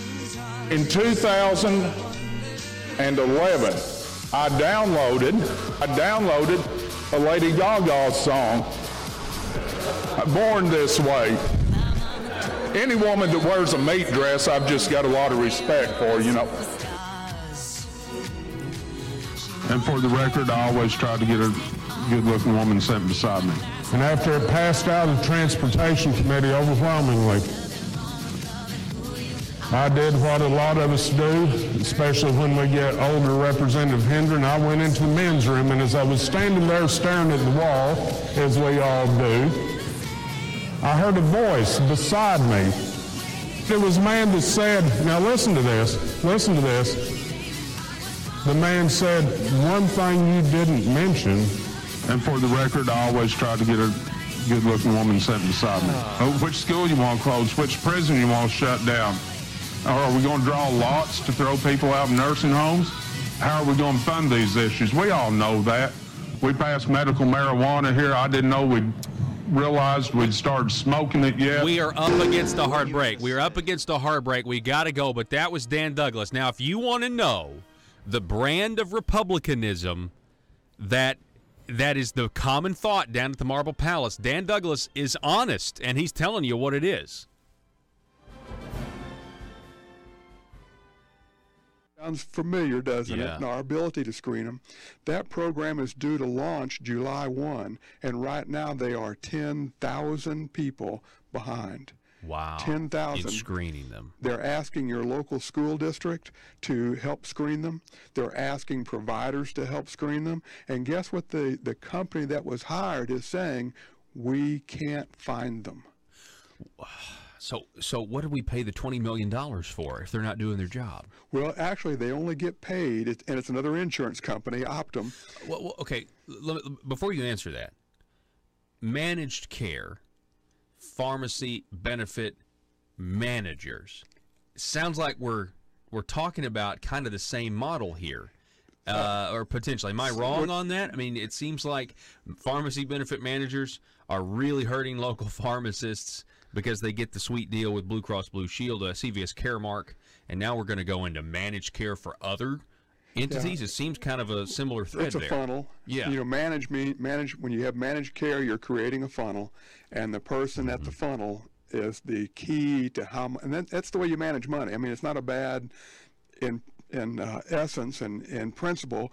Managing that care is important, and I voted for the managed care model. I support that because we have to manage the Medicaid dollar, and having tight scrutiny over it is very, very important. Okay, so if you manage it, what's the important factor? Who gets to do that? Ah, okay. Who is the manager? Right. Well, in the pharmacy model, it's the PBM. In the managed care behavioral health model, it's going to be this company, Optum, who screens and tells patients what level of care they're going to get. Even though, again, you have independent physicians, DHS screening them, you set up a separate agency at, again, $20 million to do it again. And you're saying it's redundant. And redundance, and the company Optum said there's something in it for us. We don't get paid if we don't do the assessment, so we're going to run out there and we'll do them all. You don't have to worry, we'll take care of it. Well, now they're saying we can't find the kids. We can't find the people to screen. Well, the people are there.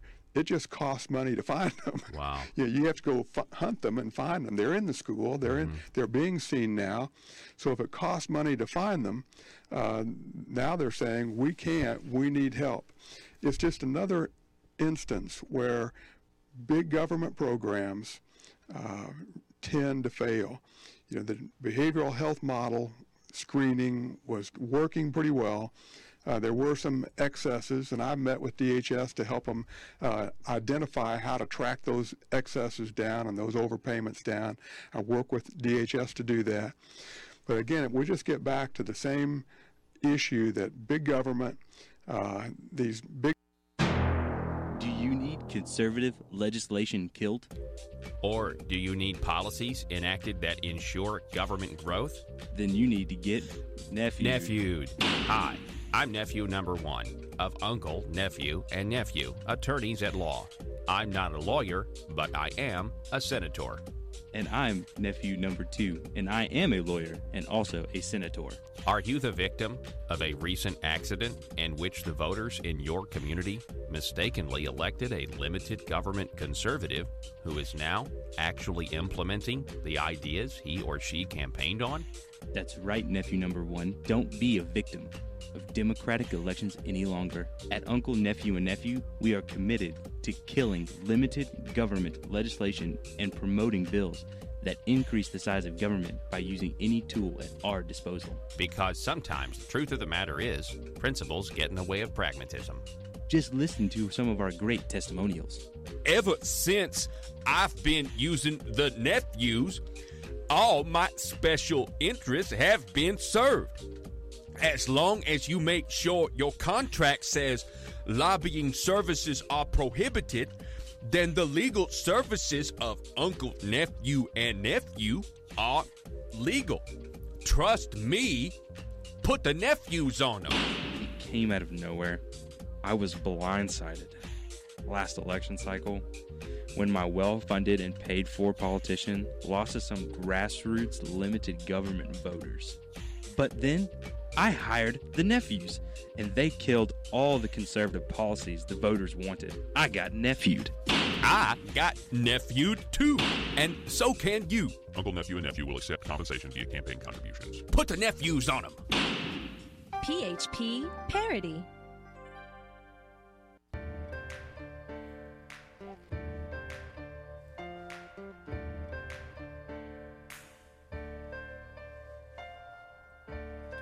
Bringing you your daily dose of truth. It's Conduit News Radio with Paul Harrell. All right, good morning to you. Welcome back to the program. We are now on the other side of the much-anticipated primaries, and the sun has... we're in a really dark studio, but I'm pretty sure the sun is up. I mean, I saw it was light outside when we started at 5 o'clock.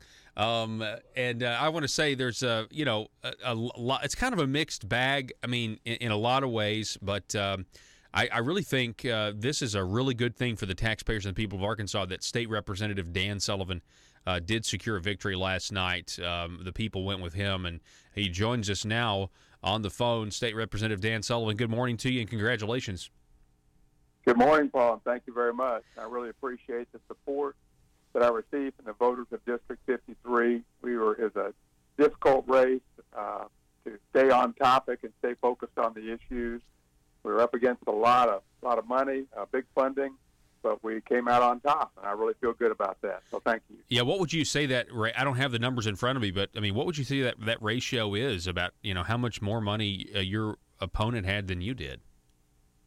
I'm really interested in finding that out. I'm sure it was at least 2 or 3 to 1. Wow.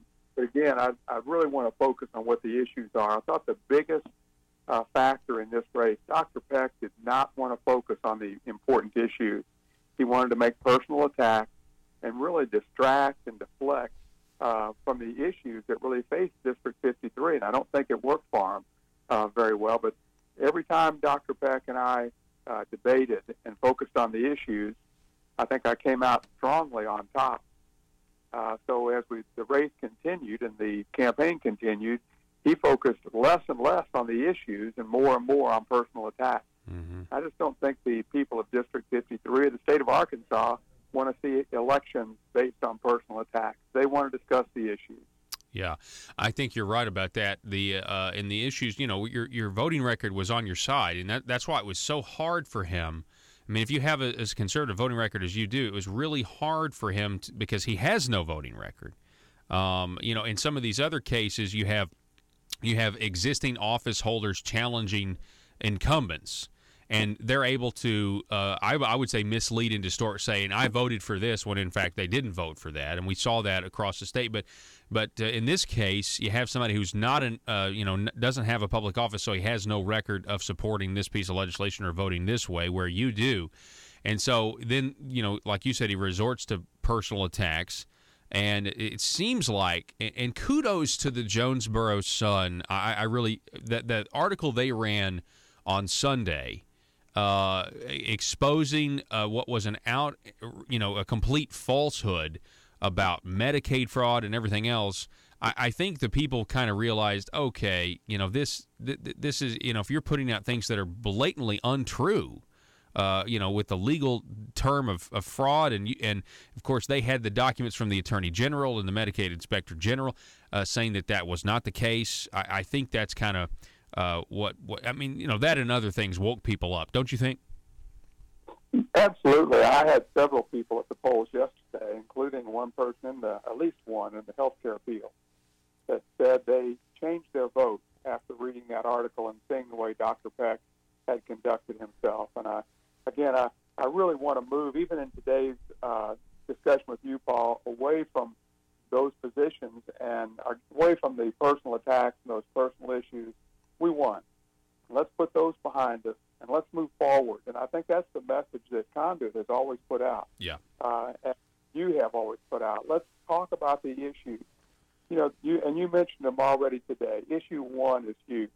And Dr. Peck, every time we talked about issue 1 on the campaign trail in a debate, Dr. Peck had to move away from that because I think his support for issue 1, he can't support it well.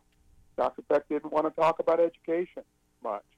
I have a strong position and voting record in turning the power back to the people, bringing the money back locally in education. The same thing with the farm issue. You mentioned it today. The plant board is in jeopardy. And Senator Cooper has already come out in a meeting publicly with the Attorney General saying that he thought the plant board would be placed into an advisory capacity. We didn't have a chance to debate that in our campaign. And Dr. Peck, I don't know what his position was. I'm not sure Dr. Peck knew what his position was on the farm issue. And, of course, on the health care issue, that he was familiar with that. Yeah, that was the big difference. You're against Arkansas Works. in terms of where we should go, and he thinks we should continue funding it or continue sustaining it and not begin to try to wind the program down. So that was big. Yeah, and he tried to limit the healthcare discussions on just about advanced practice nursing or about telehealth. And Paul, the voters understood this is overregulation. It's not just limited to a couple of narrow focus on APNs or telehealth. It's about the right of the people to choose. The Constitution says it's about the consent of the governed, and we, the people, need to have a choice in our health care choices. And when I would bring that up, Dr. Peck really didn't have a response to that, because in essence, he was arguing against the conservative position. But listen, I'm just excited. I'm excited for the people of District 53. I know people in Caraway and Monette, Lake City and Black Oak. They were working hard for our campaign, and having someone that would represent them. The people of Brooklyn, Jonesboro, and Nettleton, great support from all of those groups, and I really appreciate that. Matter of fact, I'm getting ready to head down to Little Rock today to continue representing them. Wow. Well, hey, Dan, I appreciate it, sir. I appreciate you coming on the program, and I will say this. We did see a lot of healthcare money being spent here. To your opponent, and you mentioned the advanced practice nurses situation and the telehealth, and so I guess my question is, do you plan to still try to pursue some of these conservative solutions to give more choice and freedom to people? Absolutely. The U.S. Government, our legislature, Congress, passed what they call the Right to Try bill for people who are dying and want to take experimental meds. We passed that in the state of Arkansas yesterday. Why should we have to have a right to try various healthcare choices, only when you're ready to die? Why can't you choose other healthcare options before you die, when you're healthy? So I've already talked with some of the nurses that supported me and the healthcare people, and we're going to run some right to try legislation to give people more choice in their health care before they are critical. Yeah. It's absolutely true, and we're going to be pushing hard at that. We'll start writing that legislation, and we'll be back I'll come back when the final numbers are in on what my opponent, what Dr. Peck actually spent, who his actual contributors were, and the extent they went to. I'll come back on the show and share the detail of that information. Yeah, I would appreciate that. Well, congratulations to you, State Representative Dan Sullivan. Really do appreciate it. You did run a really positive campaign focused on the issues, and I'm glad you came out on top. So, and keep everybody stay positive. We're making headway, and we're working hard, and keep it up. Thanks. All righty, thank you, Dan Sullivan. Everybody, hey folks, the telephone number 870-275-9799. That's 870-275-9799. All right, so. Let's think about this for a second, because I want you to understand something. Now, I've been talking to you about this for I guess the entire duration of the program today. I've made this same point, and I want you to, if you take anything from this particular program, because yes, it's great that Dan Sullivan won, but you've got Brian King who lost, you've got Linda Collins Smith who lost. And these are people who tried to run ethics bills that the governor didn't support, so the governor didn't support them. He found opponents for them, and he took them out. And it's really a big loss there. You have Jan Morgan who loses, right? And so where do we go from here? Well, here is what you need to take away from these election results, aside from the fact that turnout was embarrassingly low. In the 1990s, and the reason I thought of this is, well, someone pointed it out to me, but then I remembered a couple, I guess, was it 2 weeks ago, we were reading you a mailer from Jerry Cox that came in, which I have lost, by the way. I don't know what happened to it. I had it here in my desk. I mean, I have the voter's guide here, but, I mean, he actually had like this really nice, I'm trying to see if it fell on the ground or something. He had this, it was like a nice glossy piece of paper or whatever. Anyway, it was a letter that he wrote detailing the history of the family council, okay, and their traditional defense of traditional American values. And it talked about the variety of issues that they focused on. And specifically, they focused not so much on pro-life. They focus on pro-life now because there are the general consensus in Arkansas is that life begins at conception, right? And so there are people that are willing to support and do pro-life bills and everything. And Arkansas is a very pro-life state.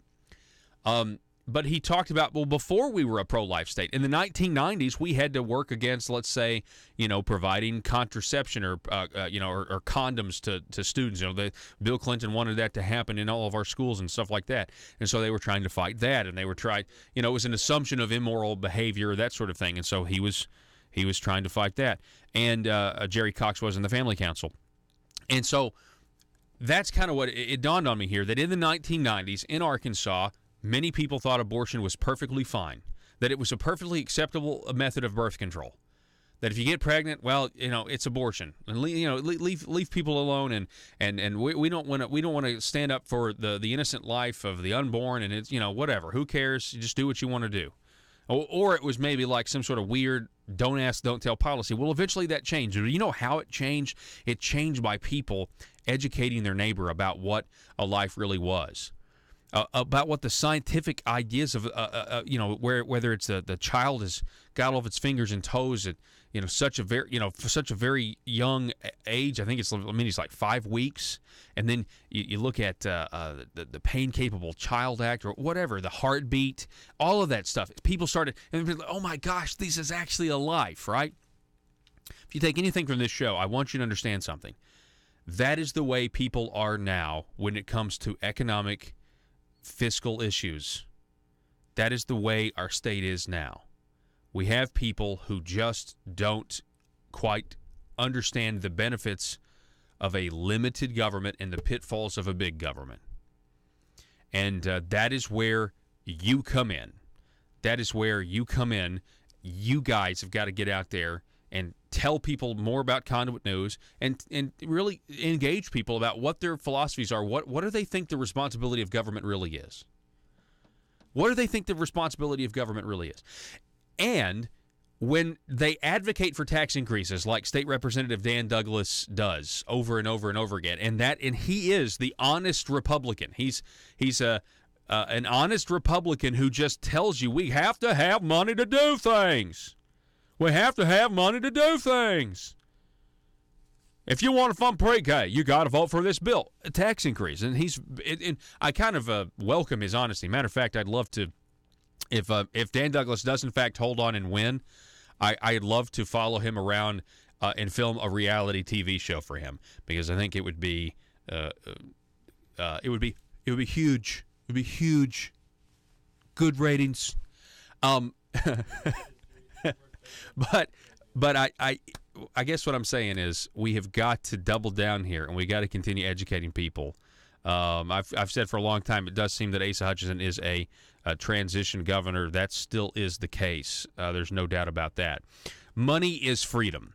Okay, the less money the government has, the more freedom we have. We're already giving them money to do these things. They are inventing new, and they're going beyond the scope of what the responsibility of government is. They're going beyond that, okay? Case in point, you have welfare program for able-to-work adults so Blue Cross Blue Shield can make billions of dollars. By the way, that gravy train's still going to go on, isn't it? That gravy train is now going to still continue, and it's going to drive it's going to drive our spending. Will there be a legislature that will stand up and say enough's enough? We got to stop this out of control spending. I have my doubts. That's why we've got to continue to educate the people. We got to continue to report not what they say they do, but what they actually do. Make no mistake about it. Governor Asa Hutchinson won a Republican primary because he used Republican words. He used conservative words. He used pro-Second Amendment words. That's what he sold to people with $1 million of TV ads. That's what he sold to people. Now, is it a legitimate product that he's selling? As advertised, based on his record, the answer to that is a clear no, a big no. So you should just know the political makeup of the people who are voting based on what he was saying. They're doing so based on, with what they're hearing is conservative words. But when we have the key driver of spending, which is a big scam giving insurance companies all this money, and then they're going to come back and say, we've got to raise your taxes for roads, our response, and as you talk to your friends and your family and your neighbors, our response needs to be, hang on, wait a second. We are already giving you money for roads. What have you done? What new responsibility are you inventing? Spending this money, spending this money on. What else are you spending this money on? What have you done? What have you bought? That's what it's like a parent. If you give your kid an allowance, or you give your kid, and they come back asking for more, it's like, hang on, what did you do? What did you do with the money I just gave you? Oh, I blew it all on something that seemed like a good idea at the time, but now I really, that's what I wanted, but now I can't afford what I need. And these are the issues now that we're going to have to focus on. And will there be enough political will to stop it? I will say this. The Arkansas House of Representatives, they did stop the internet sales tax. They also stopped the gas tax increase. There is some recent history of them saying, no, we're not going to vote for this. I hope it continues, but we shall see. We've got to.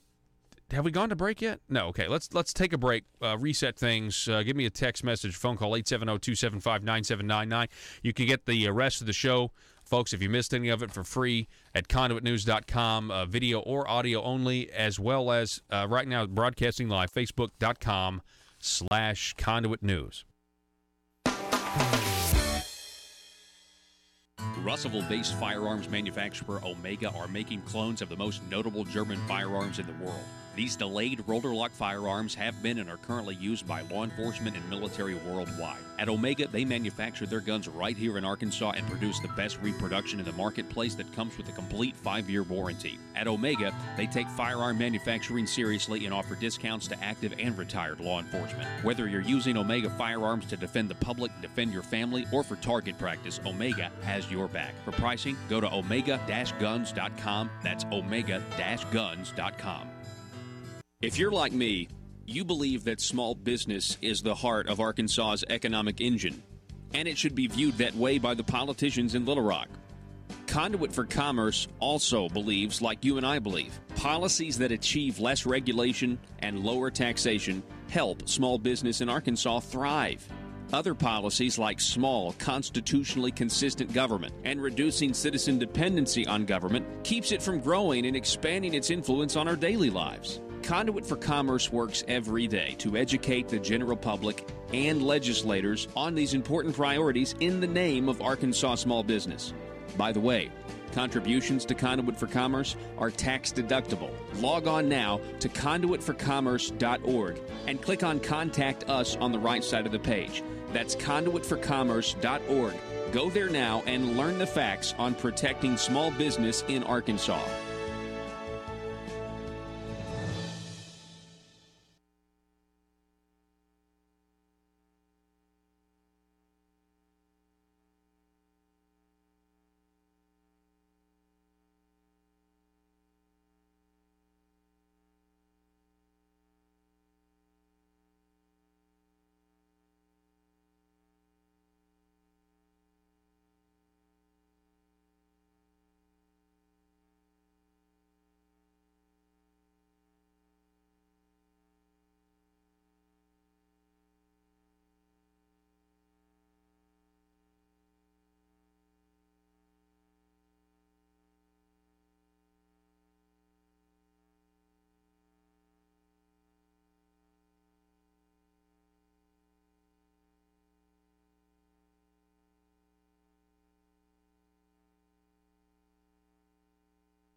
Money, power, prestige, essence, essence, essence, ace. Available now from Aristocrats Serving Arkansas. From the Nata Rhino Collection. The fragrance of backroom deals. Nepotism. The aroma of higher taxes. Subliminal deception. Deep state. Ace. Made right here in Arkansas by a taxpayer-funded Chinese factory.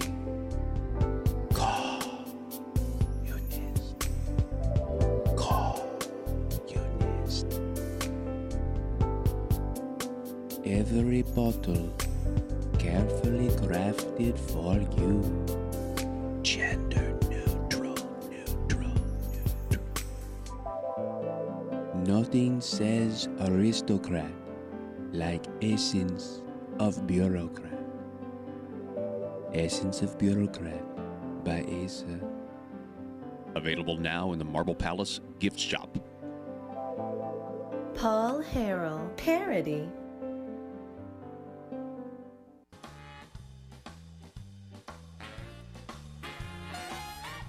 Determined to drain the swamp in Little Rock, it's Conduit News Radio with Paul Harrell. You have liberal columnist John Brummett. His piece, Voters Are Getting It. John Brummett pleased with the results of the election last night. Again, Republicans, you need to be asking yourself why the media is so nice to you. Doesn't make any sense unless, well, just answer those questions. This story, well, I was constantly refreshing, looking for news all day yesterday, especially as things were getting closer and closer, to the conclusion of the primary, the polls, closing. But this is a tragedy. We have human bones that were found in a pipe at a Little Rock park. Missing teen's car was left at the site back in 2015. And so they have now discovered the skeletal remains inside a drainage pipe at West Little Rock. And they are now following up, according to the Gazette, on the investigation into the disappearance of Ebby Stepach, or Stepak. So anyway, that is absolute tragedy there that happened. Folks, that's wraps up things for the show. We're going to be back here tomorrow, 6 a.m., reporting on the news of the day, Arkansas politics. And I so appreciate you guys. Liberty is worth it. We're going to continue to expose the corruption in Arkansas.